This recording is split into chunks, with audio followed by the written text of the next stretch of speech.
States in Proto.io are a powerful way to create variants of your screens and containers.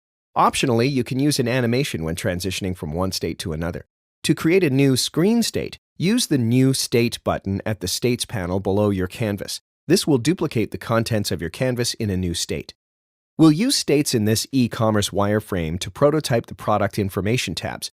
States are best used when creating variations of your existing screen. In this particular example, we are still in the Product Details page, but in the Details tab. For more clarity, you can rename your states by double-clicking or through the State dropdown. In the same dropdown, you will find other actions, such as Duplicate and Delete State, and you can also access the State Properties and State Interactions. Through the State Properties, you can edit canvas properties for a specific state, for example, the canvas background. In the Interactions tab, you can add state-specific interactions to be triggered on State Enter or on State Leave.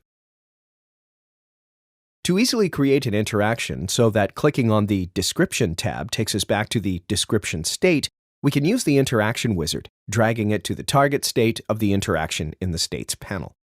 Proto.io will ask if we want to create a state transition between the two states, so that there is an animation during the Change State interaction. We'll say no for now, and cover this in another quick tutorial. We'll go back to the Description state to also add an interaction on the Details tab, so that it also takes us to the Details state.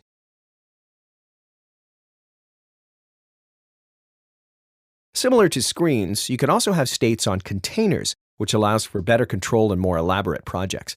We'll look into that in more detail in another quick tutorial.